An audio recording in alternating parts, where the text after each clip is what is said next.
Hours of reality. Protect our planet, protect our health. Vice President Gore is being joined by a long list of celebrities to help fill the time and get the message out.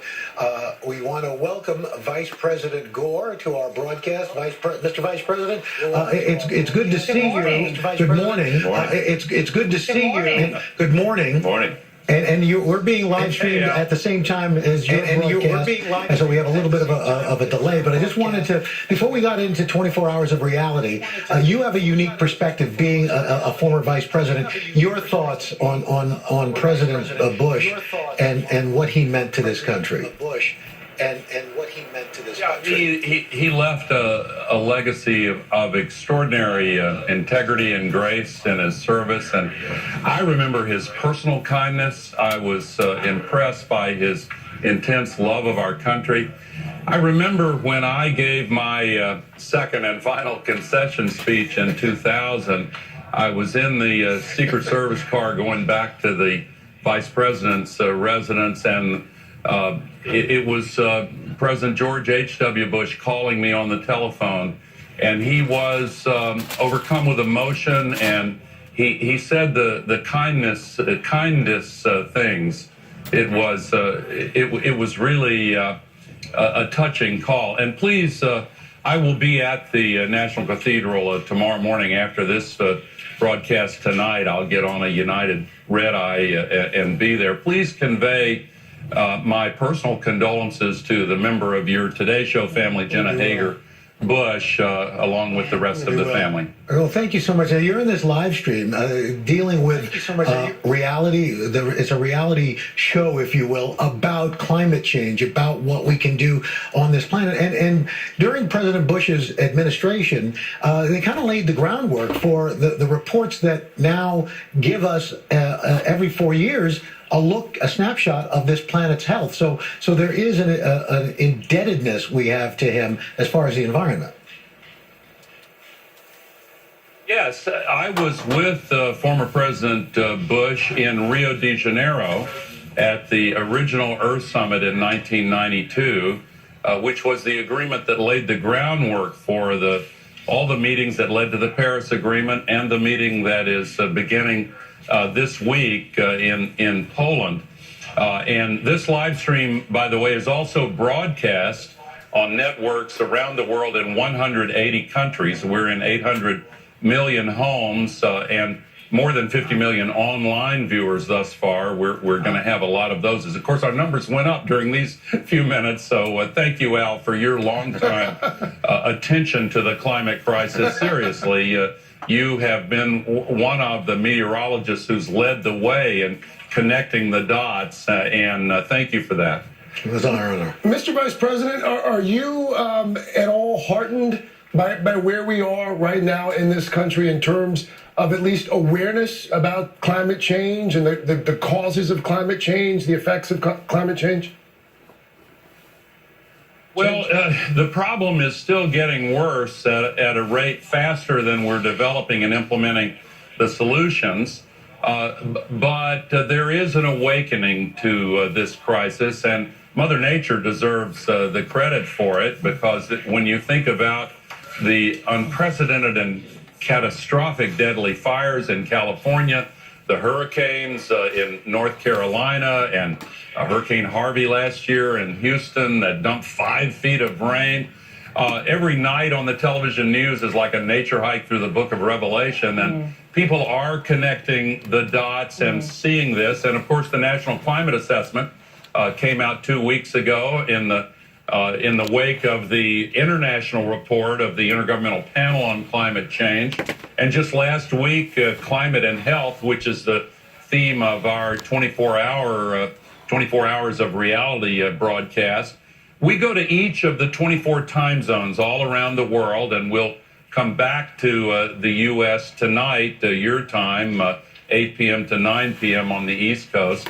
And so, you know, and answer your question, the problem is still getting worse. This is a global emergency, and people don't like to hear a phrase like that, but that's truly what it is, and we have got to recognize it. We have the solutions. We need the policies to implement them. All right, Mr. Vice President, thank you so much. Good luck and stamina continuing for the next 24 hours. We really appreciate it. And you can find more information about the live stream on our website at today.com. Looks great for a guy who's been up all night, right? Yes, I remember when you did your rope-a-thon. In these last hours, it gets a little tricky. That's right. Of course, they didn't turn my audio off when I went to the bathroom. I was the first man to actually ever live stream. Look at the video. You started growing facial hair during the show too? Yeah, it was a lot of fun. We can do it again on a Peloton this time. Yes, exactly. 24 hours of Peloton. Just ahead, Michelle Obama dropping some serious honesty while on her book tour. What she told the crowd about being a working mom. Big Al, he's crazy. But in reality, this is a very, very, extremely, very serious matter that we're in pertaining to the crisis of the problems at hand pertaining to our ecosystem. Whenever I was out in Denver, Colorado, I've been blessed by being able to travel all over the United States, from the East Coast to the West Coast, 3 different times, all on my dime. In other words, wasn't nobody paying for my affairs and holding me up financially whenever I was out there doing what I was doing. But I noticed that in the state of Colorado, they had done already introverted over to climate changes policies in regard to outlawing lighting systems of your old standard lights, of your big bar, your big round bar that produce so many wattage of lights, over to their new concept of using all LEDs. It was mandatory as they was weaning out the old, bringing in the new, of doing that. And I thought that was really, really cool to think that a state had recognized climate changes and that they was making it obvious towards mandating people changing out their old lighting systems. That way it wouldn't engineer so much heat, it wouldn't take away from all the energy, because I think the LED lighting systems only use like a third in comparison to the big light, the bar, whatever you want to call it, the old standard. And of course, with me working out in Phoenix, Arizona, their EPA standard policies was so much more enriching, was so much more predominant in that area towards different chemicals that they wouldn't allow for the body shop to be a part of. A matter of fact, I just used just one particular chemical of Prepsol. Prepsol in the auto body industry has always been used to be able to get tar and grit and grime off of basically your lower part of your quarter panels or your rocker panels, and sometimes even the backside of your fenders, where an automobile goes through tar on the highway and it throws it up onto the automobile. Out here in the state of Tennessee, using Prepsol has been like taking any other type of cleaner and using it, and nobody never thought nothing about it. But if you'll read the back of those cans, where it talks about isocyanates and words that are so long that I can't even pronounce pertaining to environmental risks, that's one of the reasons why the state of Arizona had made it so strict out there towards the body shop industry, not having these type of chemicals in their body shop, because they was trying to reduce the problems pertaining to ozone warming as well as environmental changes. So I was very impressed whenever I was out west, looking at how much of a head that they was in regard to being east of the mighty Mississippi. It's really sad that the Democrat Party had to sacrifice their positions in history due to the fact that so many people here in the state of Tennessee, as well as this country, chose to want to laugh, ridicule, and basically make fun of Al Gore, because Al Gore was one of the first ones on the forefront towards identifying that something is going on here with our environment towards us no longer having deep, severe winters, and various animals that used to be predominantly down south now are migrating up into the northern areas. It's really sad because the Republicans played a game on the Tennesseans whenever Al Gore run for president, and because everybody had already labeled him as him being a tree lover or a tree hugger or a owl lover pertaining to the environmental changes, everybody was already in the concept of sniggering and laughing and making fun of this man. And of course, whenever the Republicans got through convincing the Tennesseans that if the Democrats got in power, that they was going to basically go door to door confiscating people's firearms, that's one of the very reasons why, between reason number A and reason number B, that the people in the great state of Tennessee did not hold up their own man towards him running for the seat of the presidency. And of course, we realize the incompetency that went on down in Florida whenever the hanging chads come about. That was basically a rigged election, and the Republicans basically stole it from the Democrats. Ever since then, we have seen a domino effect in regard to the climate changes that has now worsened on a year-to-year, every year basis. In other words, what Al Gore just got through talking about is not only conservatively true, but he's trying to be modest by not raising so much of, I guess the right word would go beyond awareness to the point of causing worry. But the fact of the matter is, we are in a crisis mode of so many people that's using so much energy and so many moving parts and so many electrical components and so many lights and so many of this, that it is absolutely causing Mother Nature to go bonkers. I repeat, it is absolutely causing Mother Nature to go bonkers. Where we should be getting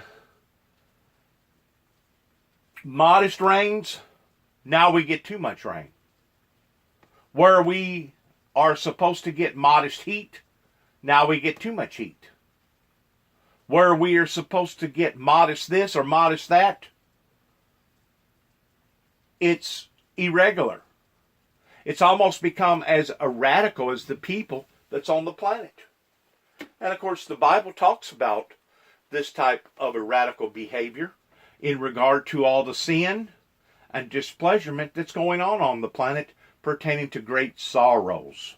It says in the Bible that great sorrows shall fall upon to the planet, and that these shall be the signs of the end time events of what is to occur in the future.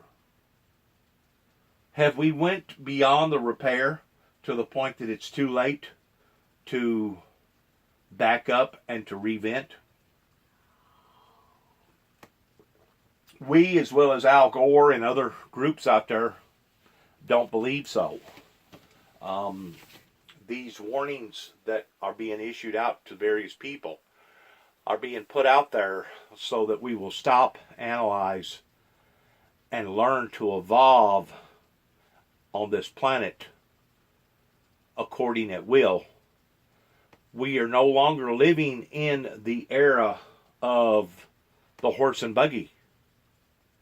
And of course, whenever you are steadily draining trillions of barrels of oil out of the ground, and the nutrients that oil is made out of, the fiber, the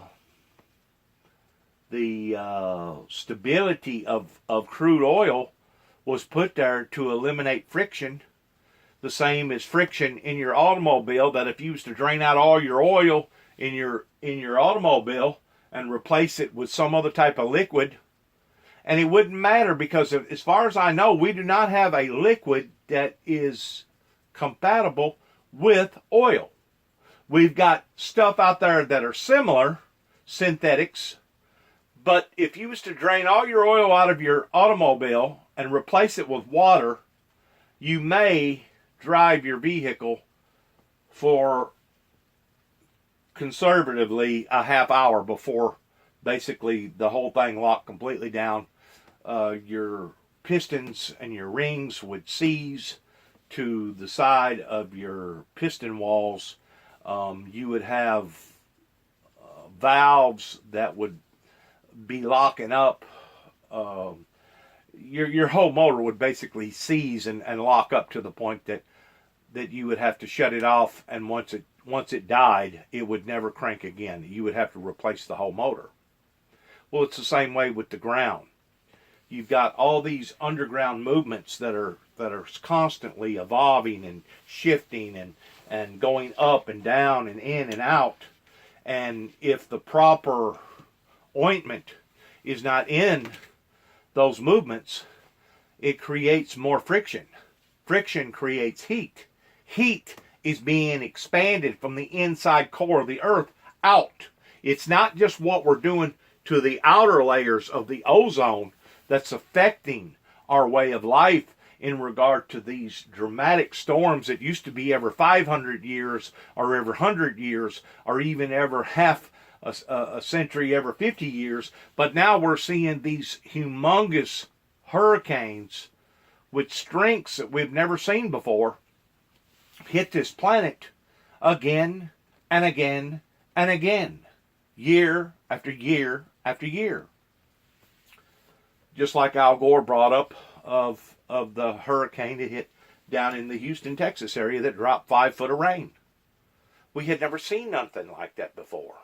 We had never seen a hurricane that hit the country of Puerto Rico that had sustaining 200 plus mile an hour winds for over 6 or 7 days. These are remarkable findings that are blowing old charts, patterns out of the water. In other words, it's possible that storms could become so intense to where whenever lightning struck a home, instead of it just catching part of the home on fire to the point that the house usually become engulfed in flames, it's possible that these storms could become so intense that one lightning strike hitting a house could totally evaporate not only the house, but everything in the house. In other words, Mother Nature is getting mean.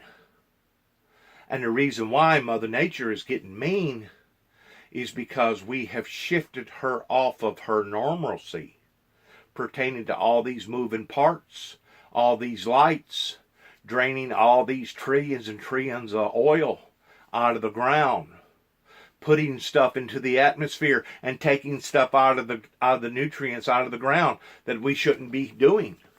And because it has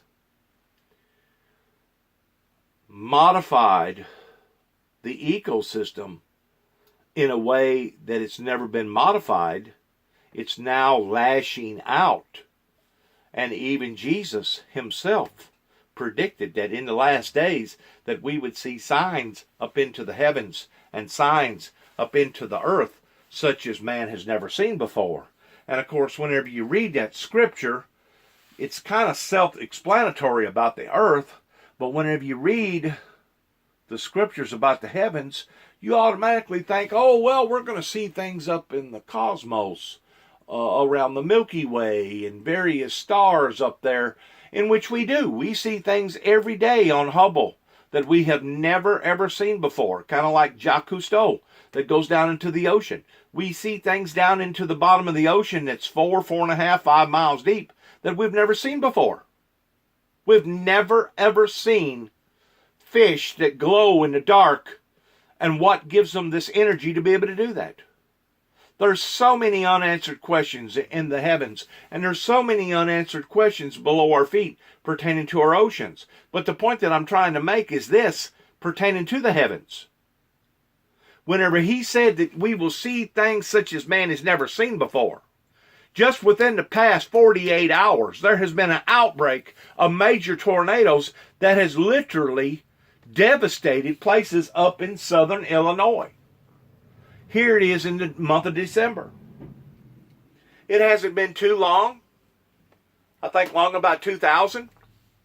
It got like 85, 86 degrees, either the day after Christmas or 1 or 2 days after New Year's, to the point that a major tornado hit down in the southern region of this northwest Tennessee area, that a major Category 4 tornado hit on the ground and stayed for 67 miles. And literally almost wiped Jackson, Tennessee off the map. Downtown Jackson. That went all the way to Lexington. We are seeing extreme weather patterns that people still are not aware of, or becoming aware of. And it's kind of like the frog in the water theory. You know, it has been steadily adjusting and moving, and we have become calloused to what these signs are. Because whenever Jesus said that there would be signs in the heavens, he wasn't necessarily talking about the Milky Way. He was talking about what's going on in our cloud structure pertaining to whenever it rains, we get 8 to 12 inches of rain, 15 inches of rain, 30 inches of rain. We know that the oceans are rising pertaining to the water level. It's just a matter of time before they're going to have a real bad problem down in Florida pertaining to the Everglades. If the Everglades ever becomes flooded pertaining to the wastelands, that is going to affect millions of people's lives in southern Florida, because that's basically where they get their water structure from, is the Everglades. Whenever we're starting to see all these dramatic signs, even as Jesus said to flee into the mountains whenever you shall see these things occurring, he wasn't telling us to flee into the mountains because it was going to be more pleasant and nice pertaining to the color of the content of the trees and the animal structure up there. He was telling us these things to properly prepare us because of the way that Mother Nature was going to be lashing out. And the reason why that Mother Nature is going to be lashing out is because of the intensity of the damage that man is doing to Mother Nature by disproportionalizing its elements. Whenever you start bringing this into the equation, you change the whole dynamics of what we used to call normal, now are becoming very abnormal. And somebody should have put their finger on it, in which he did, Al Gore, back years and years ago, that the majority of the people in the state of Tennessee and throughout this country sniggered and laughed about. That's the point that we're trying to make here at the Windmill Ministries Missions at 291 Thompson Road, Sharon, Tennessee. People need to wake up. People need to learn that there is a season for everything. There's a season for war. There's a season for peace. There's a season for sowing. There's a season for harvest. There's a season for weeping. There's a season for rejoicing. People need to learn that we have to adjust, evolve, and learn to change according to what we are currently doing to not only ourselves but to the planet. Because if we don't, I'm afraid civilization as we know it may very well cease to exist, because whenever God gets through trying to wake his people up again and again and again and again by bringing all these different signs and elements to the table that we're supposed to be paying attention to, as far as the experts, as far as the spiritual guidance counselors and the preachers and etc.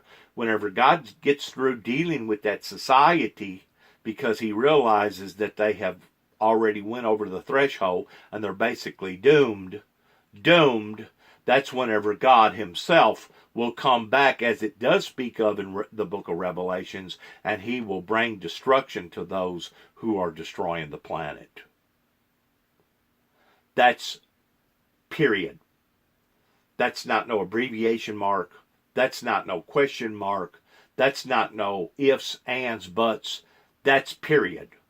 Whenever God identifies that these Homo sapiens down here up onto this planet are basically doomed, the same as other cultures and other generations throughout history has been doomed, that's whenever God will bring the major whammy down, such as a solar bombardment, or a meteor bombardment, or maybe even bring a comet, a meteor down up onto this planet the size of Texas, that will basically wipe out about a third of us, or maybe a fourth of us, or maybe even half of us. According to the Bible, that's exactly what's going to occur. And the reason why it's going to occur is because, once more, humanity is not paying close attention to not only what we are doing to ourselves as far as our lifestyle that we are living, but what we are doing to the ecosystem, what we are doing to the planet. Like I said, whenever I was out west, that's one of the first things that I picked up on was their EPA policies out there that was so much more advanced, above and beyond the things that I had experienced working not only in the state of Tennessee, but in North Carolina, South Carolina, Georgia, Alabama, Mississippi, Louisiana, Florida, Kentucky, Missouri, other places. Of course, you kind of consider Missouri as it being on the other side of the mighty Mississippi, but you follow what I'm saying. I immediately noticed that the policies this side of the mighty Mississippi wasn't even in comparison to the policies on the other side of the mighty Mississippi.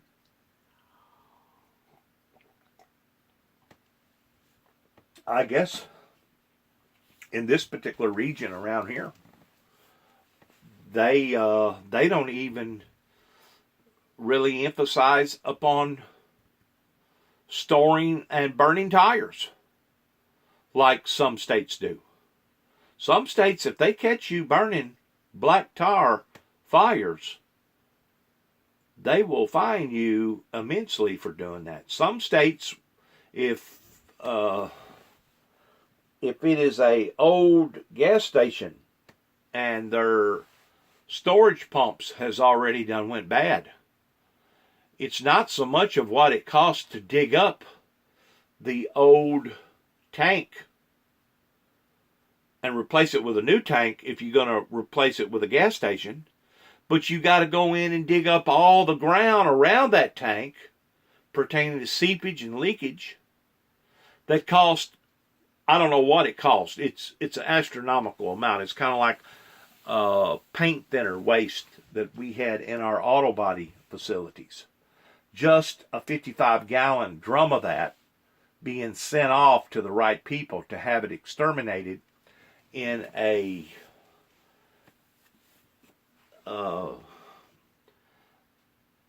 it's like a big furnace. I don't forgot the proper name of it now.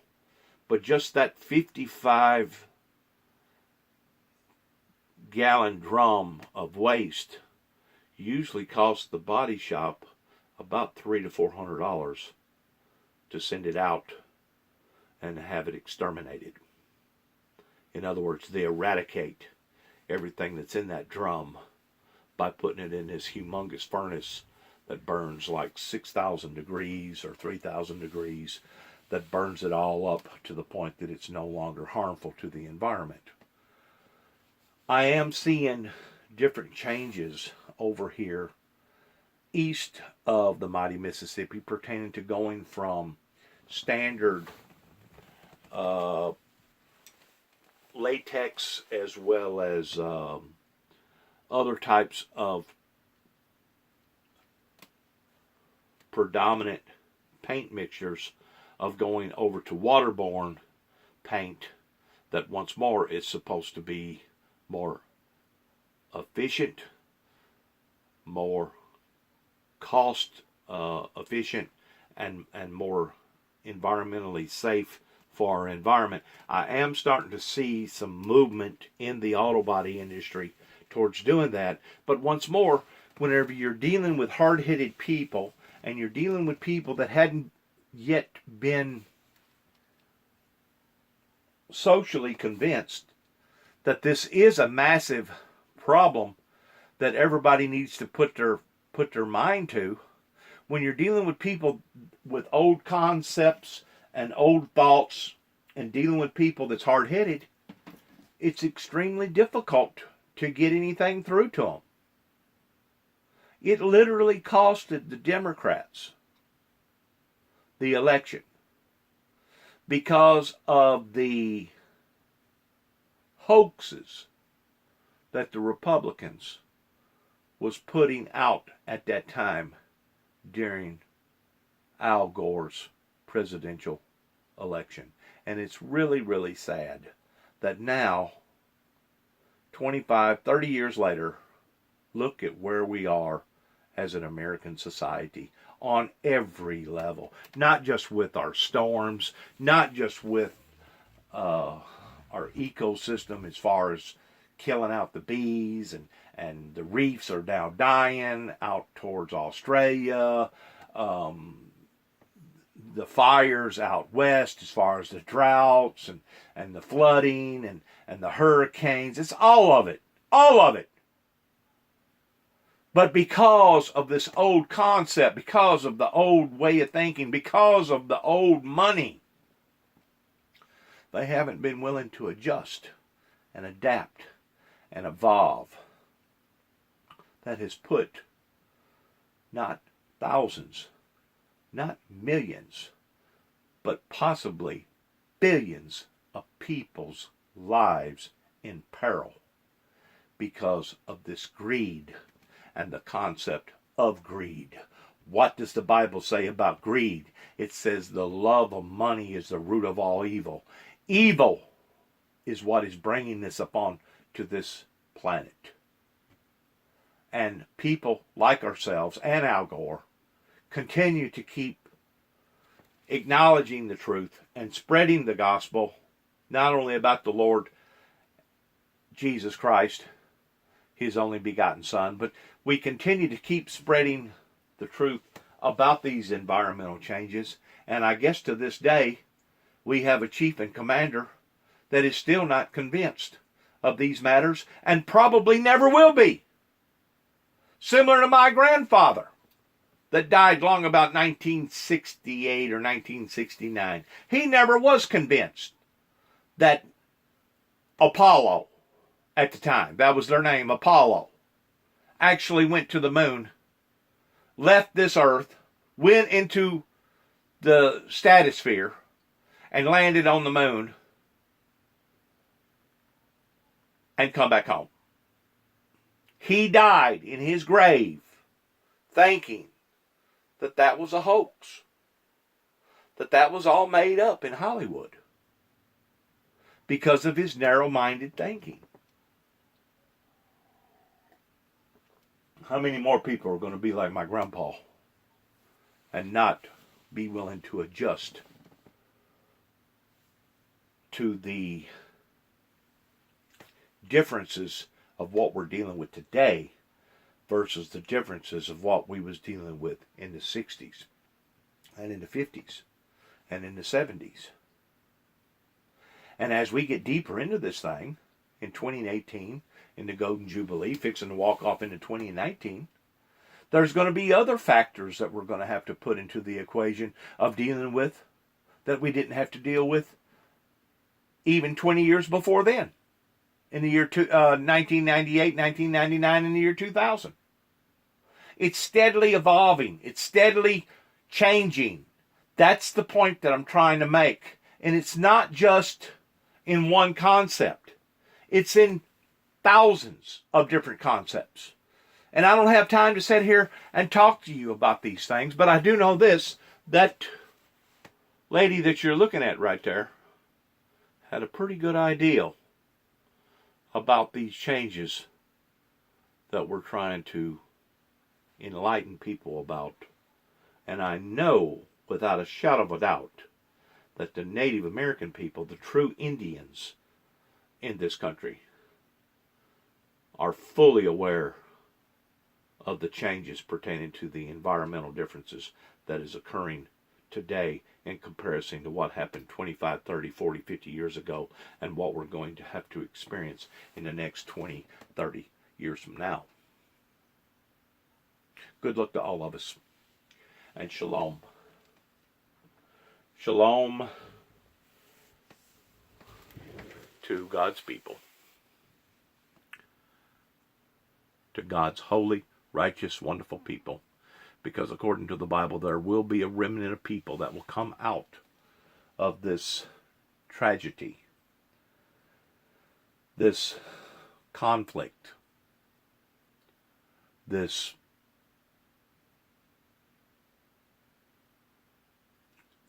remorseful time that we're in.